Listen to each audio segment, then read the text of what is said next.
बच्चों इसके पहले मैंने आपको टोटल 13 क्वेश्चंस बताया था ऑब्जेक्टिव का, चैप्टर 5 समांतर श्रेणी। और इस में आगे और देखते हैं इस वीडियो में। क्वेश्चन नंबर जो 14 है और इस सब का PDF फाइल मैं आपको डिस्क्रिप्शन बॉक्स में दे दूंगा, आप वहां से जरूर देख सकते हैं। 14 नंबर जो क्वेश्चन करा है कि A20 माइनस A15 का वैल्यू निकालना है, जबकि D का वैल्यू दे दिया है 3।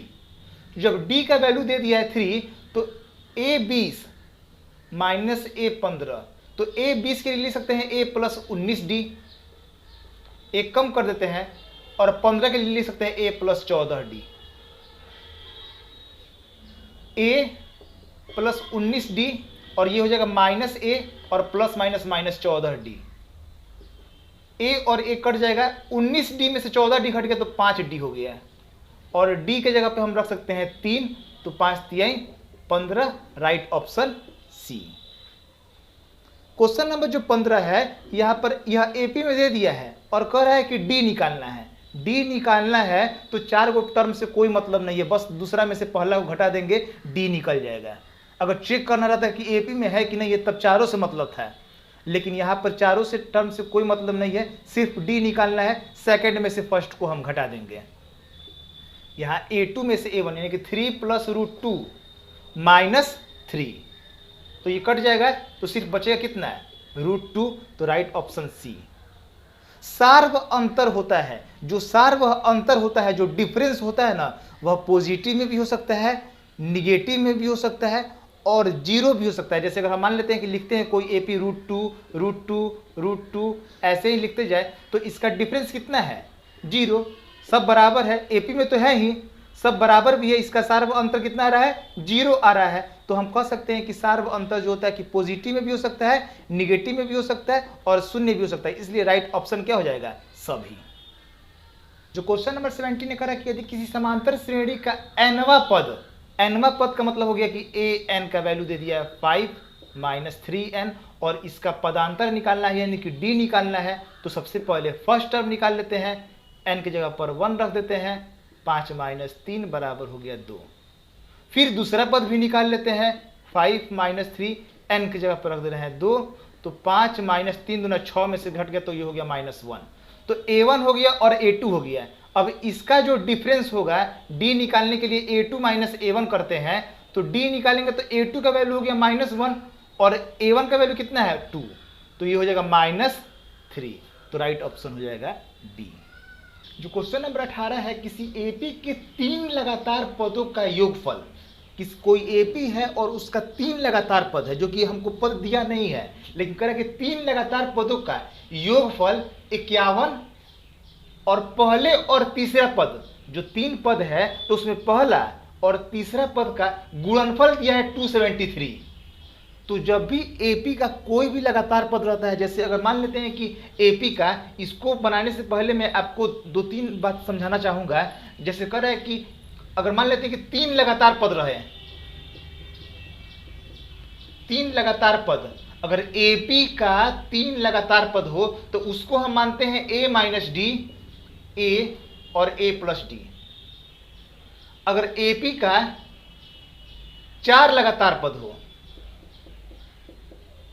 ध्यान दीजिएगा, इस टाइप के क्वेश्चन आपको NCERT एक्सरसाइजेज में कहीं नहीं मिले होंगे, लेकिन ये क्वेश्चन बहुत ही इंपॉर्टेंट है ऑब्जेक्टिव के दृष्टि से भी और सब्जेक्टिव की भी दृष्टि से। तो AP के अगर 4 लगातार पद हो तो उसको हम मानते हैं A minus 3D, A minus D, A plus D और A प्लस 3D। जिस क्रम में लिख रहे हैं वैसे क्रम में ही रहना चाहिए, ये नहीं कि अब इसी 3 को ना कहीं से लिखना है तो कहीं से लिख दे A plus D, A minus D, ऐसा करना गलत होगा। इसका क्रम यही रहना चाहिए, ये फर्स्ट नंबर में, ये सेकंड नंबर में और ये थर्ड नंबर में। वैसे ही अगर AP के 4 लगातार पद कहता है तो हम ये टर्म मानते हैं। अगर AP के अगर 5 टर्म कह दे, अगर AP के 5 लगातार टर्म कह दे पद,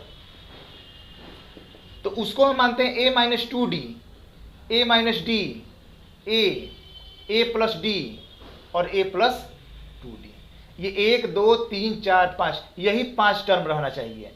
तो 3 पद के लिए, 4 पद के लिए और 5 पद के लिए जब भी एपी का कोई क्वेश्चन पूछता है और बोलता है कि इसमें कि 4 लगातार पद, तो हमको ये 4 टर्म मानना पड़ेगा।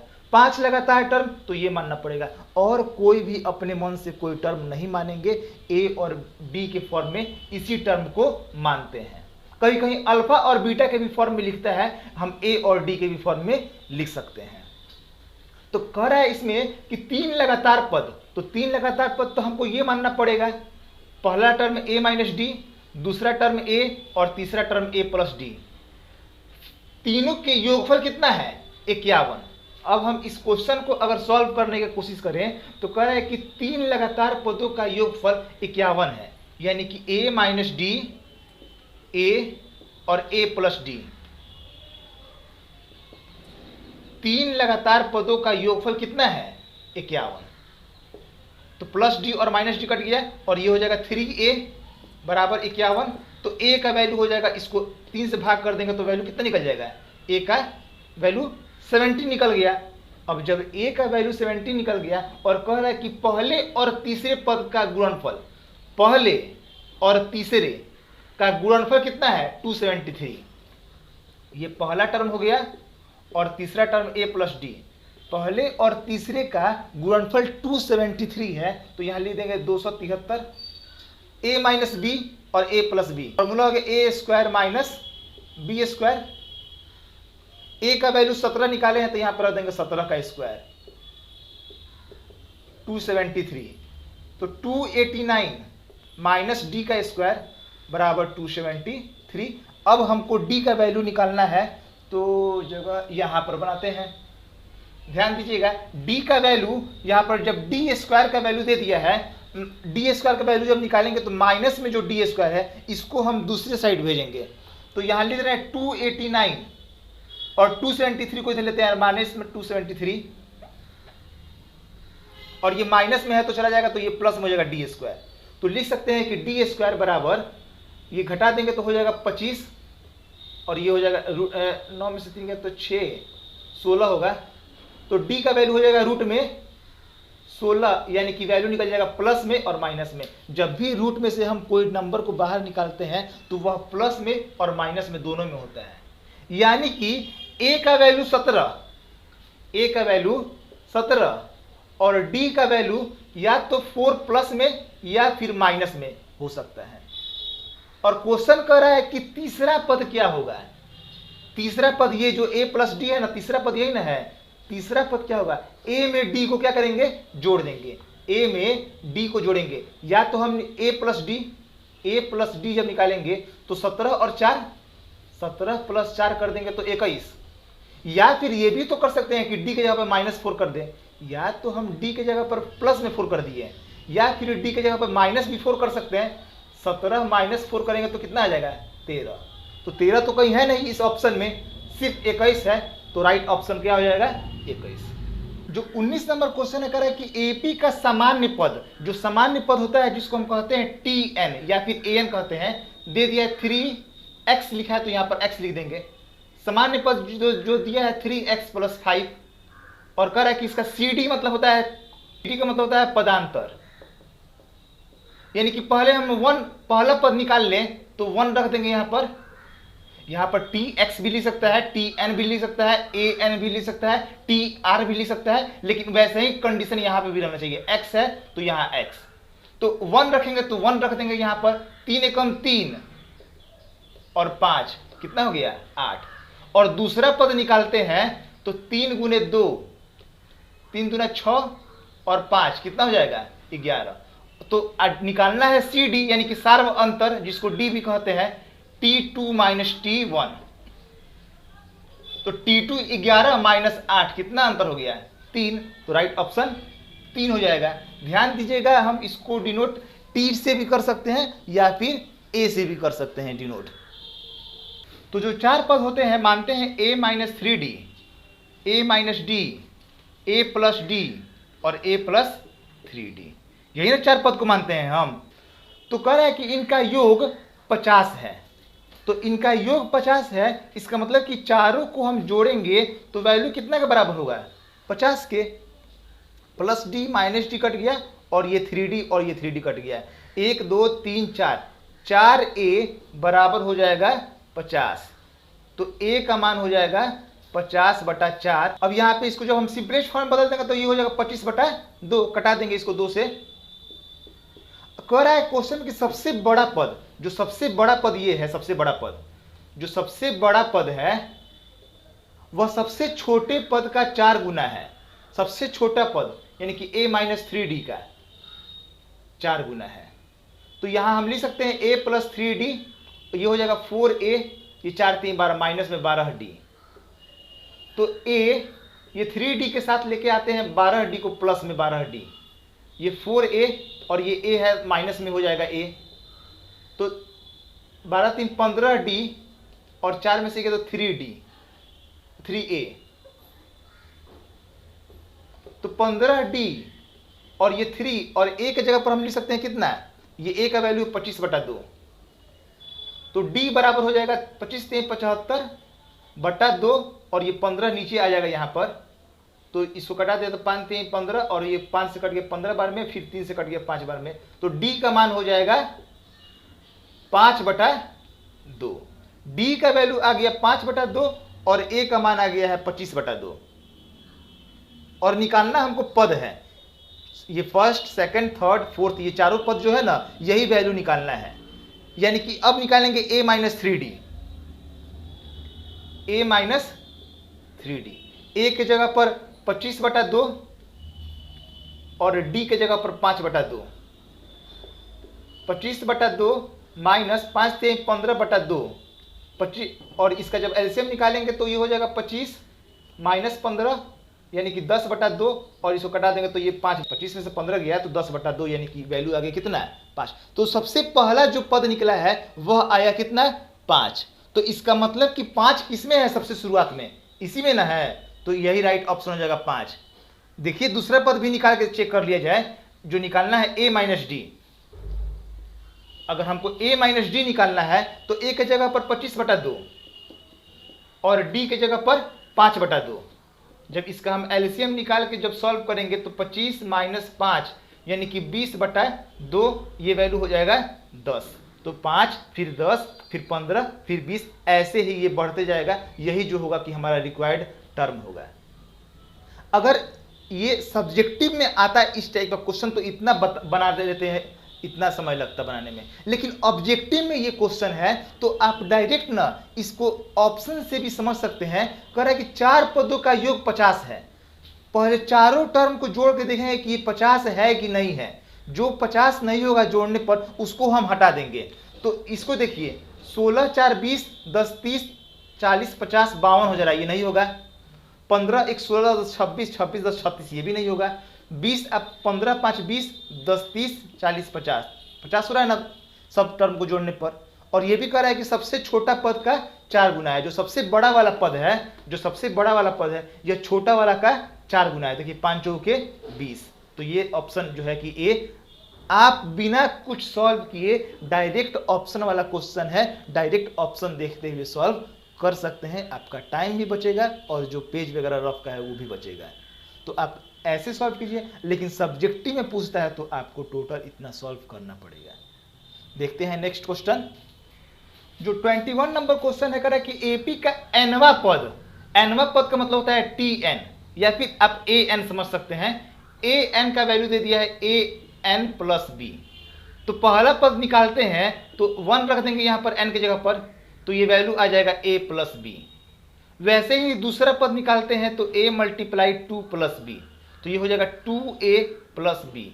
और निकालना हमको क्या है, इसका सार्व अंतर यानी कि d बराबर फॉर्मूला होता है a2 माइनस a1। a2 के जगह लिख देंगे 2a प्लस बी और a1 के जगह लिख देंगे a plus b. 2a plus b, ये माइनस a और माइनस b, ये हो जाएगा 2a में से a घट गया तो हो जाएगा वैल्यू a। तो सार्व अंतर कितना हो गया, a। फिर कह रहा है कि 2 अंकों की सभी विषम संख्याओं का योग होगा। विषम संख्या का योग निकालना है, वो भी 2 अंक का। जो 2 अंक का संख्या होता है विषम संख्या में 11 से शुरू होता है। 10 है 2 अंक का है लेकिन वह सम संख्या है। 11 13 15 यही सब ना विषम संख्या होगा। और 2 अंक का ही चाहिए, 99 तक जाएगा सिर्फ।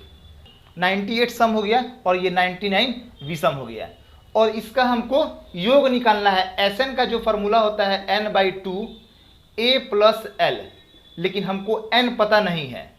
n का वैल्यू जो है कि वह पता नहीं है। फर्स्ट टर्म और लास्ट टर्म पता है, लेकिन n जो है वह पता नहीं है। तो n निकालने के लिए जो फॉर्मूला होता है यहाँ पर an बराबर a plus n-1 into D. Last term कितना है 99, a कितना है 11, n पता नहीं है, d इसका डिफरेंस कितना है 2 का है, तो 99 माइनस 11 n-1 और मल्टीप्लाई में 2, ये हो जाएगा 9 में से गया तो 8 और 9 में से 8 गया तो 8। तो n बराबर n-1 बराबर n-1 बराबर हो जाएगा, जब 2 से भाग करेंगे तो 44। तो n का वैल्यू हो गया कितना, -1 को जब हम इधर लेके आएंगे तो 45। तो n का वैल्यू निकल गया 45। n का वैल्यू फाइंड हो गया हमको 45 और हमको निकालना, अब इस फॉर्मूला का यूज करके निकालना है योगफल। यहां हम निकाल देते हैं, इधर की तरफ निकालते हैं। Sn जो होता है formula n/2 a plus l, तो n का तो वैल्यू निकाल लिए हम, 45 पता नहीं था, हम ये फॉर्मूला का यूज किए, n का वैल्यू को फाइंड कर लिए, जो कि आपको सब एक्सरसाइज में भी बताया गया है। और a के जगह पर रख देंगे हम 11 और l के जगह पर रख देंगे हम 99। तो 99 100 110, तो ये हो जाएगा 55 बार में कट जाएगा। इसको मल्टीप्लाई करेंगे 45 में 55 से करेंगे 50 2475, जो कि यही राइट आंसर होगा 22। अब देखते हैं 3 और क्वेश्चन 23, 24 और 25। जो 23 नंबर क्वेश्चन है, कह रहा है कि एपी में दे दिया है और कितने पदों का योग 13 है, n निकालना है, कितने पदों का योग, n का वैल्यू निकालना है, योगफल दे दिया है। जो Sn का फॉर्मूला होता है n/2 2a plus n-1 into D. देखिए ऑब्जेक्टिव क्वेश्चन बनाने से यही फायदा हो जाता है कि आपका जितना भी एक्सरसाइज में बताया गया है वो सब भी जो है कि आपको समझ में आ जाता है, एक बार रिवीजन भी हो जाता है। n के जगह पर हमको निकालना है वैल्यू n का, Sn के जगह पर हम लिख देंगे 13, Sn के जगह पर लिख देंगे 13 और 2 a के जगह पर 54, फिर n का वैल्यू तो पता है नहीं, d के जगह पर ये कितना 51 में से 54 गया तो माइनस में 3 हो जाएगा, क्योंकि घट भी रहा है, माइनस में आएगा d का वैल्यू। 13 दूना 26, n 54 दूना 108 कर दे रहा है, -3n, माइनस और माइनस हो जाएगा प्लस में 3, तो ये n ये हो जाएगा 111 माइनस 3n। अब ये n को मल्टीप्लाई कर दें 26 111n minus 3n square, minus वाला टर्म को ही हम लेते आते हैं इधर, तो 3n स्क्वायर, ये हो जाएगा माइनस में 111n और ये हो जाएगा प्लस में 26। माइनस था तो प्लस में हो गया, प्लस था तो माइनस में हो गया और ये वैसे का वैसे ही रह गया है। 26 में 3 से मल्टीप्लाई करेंगे तो 6 3 18 और 6 2 12 13, 138।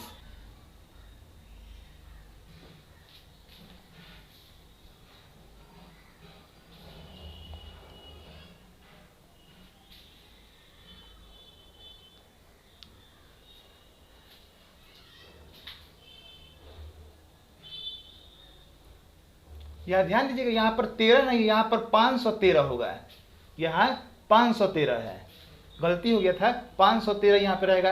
तो ये हो जाएगा 5 3 13 26 और 5 9 10 26, तो ये सुधार लीजिएगा, यहाँ पर 513 होगा। और फिर ये जो है कि यहाँ पर, और इसको भी लिख देंगे हम यहाँ पर, तो ये जो मल्टीप्लाई करेंगे, अब इसमें से देखिए ध्यान दीजिएगा 3 कॉमन निकाल सकते हैं हम, तो n स्क्वायर ये हो जाएगा 3 3 का 9 और 3 7 21, और ये फिर यहाँ पर हो जाएगा 3 3 का 9 3 4 12 3 2 6। 3 कॉमन निकाल के हम और इसको फैक्टर को आसान कर दिए। अब ऐसा नंबर चाहिए कि मल्टीप्लाई करने पर 3 4 2 आ जाए और जोड़ने या घटाने पर 37 आए, तो आप इसको फैक्टर तोड़ के निकालिएगा, पेयर लगाइएगा तो मिलेगा 18 और 19, तो माइनस में 18n और माइनस में 19n। मैंने बताया है बहुत सारा चैप्टर में या वीडियो में बताया है कि कैसे फैक्टर तोड़ा जाता है, आसान हो जाता है। तो n कॉमन निकालेंगे तो n माइनस 18 और माइनस 19 कॉमन निकालेंगे तो n माइनस 18 और ये हो जाएगा n माइनस 19, यानी कि n का वैल्यू आएगा 18 या फिर 19 और दोनों ही ऑप्शन में है 18 और 19, तो इसलिए ये राइट ऑप्शन जो हो जाएगा वह 18 और 19 डी नंबर हो जाएगा। तो ध्यान दीजिएगा, इस टाइप के क्वेश्चन भी जो है कि वह सब्जेक्टिव में भी पूछते हैं, ऑब्जेक्टिव में भी पूछते हैं। जो क्वेश्चन नंबर 24 है, कह रहा है कि यदि एपी का प्रथम पद ए और सार्व अंतर कितना है डी, तो उसका एनवा पद होगा। एनवा पद मतलब कि जो फॉर्मूला होता है डायरेक्ट, प्रथम पद ए और सार्वंतर डी दे दिया है, तो डायरेक्ट इसका ऑप्शन क्या हो जाएगा, A plus N minus 1 into D, यही राइट ऑप्शन हो जाएगा। अब देखते हैं क्वेश्चन नंबर 25, इस वीडियो का लास्ट क्वेश्चन, और इस टोटल क्वेश्चन का पीडीएफ फाइल आपको मिल जाएगा डिस्क्रिप्शन बॉक्स में। कह रहा है कि यहाँ पर दे दिया है टर्म, कह रहा है कि इसका 11वां पद होगा। 11वां पद मतलब कि हमको A11 निकालना है। इसके लिए फॉर्मूला होता है a प्लस 10d, 11 है तो एक कम कर दिए, a के जगह पर रख देंगे -3 10 और d के जगह पर जो d का वैल्यू हम निकालेंगे -1/2 और माइनस कर देंगे कितना, -3 को माइनस करते हैं तो माइनस और माइनस हो जाएगा +3, 3 दूना 6 और 6 में से गया तो हो जाएगा कितना 5/2। d का मान आ गया 5/2, यहाँ हम रख देंगे 5/2 और ये कट गया 5 बार में, 50 25 और 25 में से 3 गया तो हो जाएगा वैल्यू 22, यही जो है कि राइट ऑप्शन डी हो जाएगा। That's all, thank you.